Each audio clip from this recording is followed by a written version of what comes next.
సీతంరాజు సుధాకర్ చొరవతో యువకుడికి 28 లక్షలు అరుదైన వైద్యం. విశాఖ దక్షిణ నియోజకవర్గం 35వ వార్డు పరిధిలోని వేలంపేటలో నివసిస్తున్న పెదిరెడ్ల హరి అనే యువకుడు గత ఏడాది కాలంగా అరుదైన ప్రాణాంతక వ్యాధితో బాధపడుతూ ఆర్థిక ఇబ్బందులు ఎదుర్కొంటున్నాడు. ఈ విషయాన్ని స్థానిక 35వ వార్డు కార్పొరేటర్ విల్లూరి భాస్కర్రావు దృష్టికి తీసుకువెళ్లగా ఆయన వెంటనే స్పందించి సమస్యను విశాఖ దక్షిణ నియోజకవర్గ తెలుగుదేశం పార్టీ ఇన్ఛార్జ్ రాష్ట్ర ఎన్టీఆర్ వైద్య సేవ చైర్మన్ సీతంరాజు సుధాకర్కు తెలియజేశారు. సుధాకర్ తక్షణమే స్పందించి విషయాన్ని రాష్ట్ర ముఖ్యమంత్రి నారా చంద్రబాబు నాయుడు దృష్టికి తీసుకెళ్లారు. దీనిపై సానుకూలంగా స్పందించిన ముఖ్యమంత్రి సహాయ నిధి ద్వారా సుమారు 28 లక్షల రూపాయల వ్యయంతో కూడుకున్న అరుదైన వైద్య చికిత్సకు ఆర్థిక సహాయం మంజూరు చేశారు.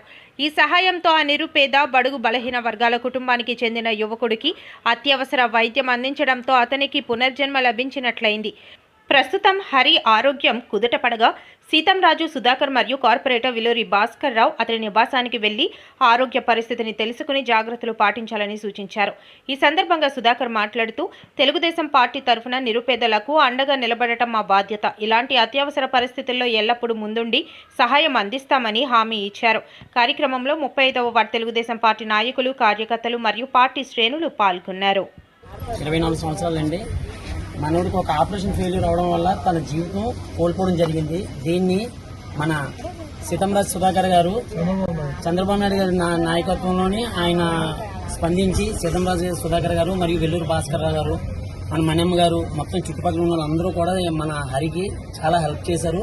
దానివల్ల వీడికి ఆపరేషన్ జరిగింది. ఆపరేషన్ జరిగిన తర్వాత 100% సక్సెస్ఫుల్ అయ్యింది. ఈ యొక్క కార్యక్రమానికి అన్ని విధాలా సహాయ అందించిన సీతంరాజు సుధాకర్ గారికి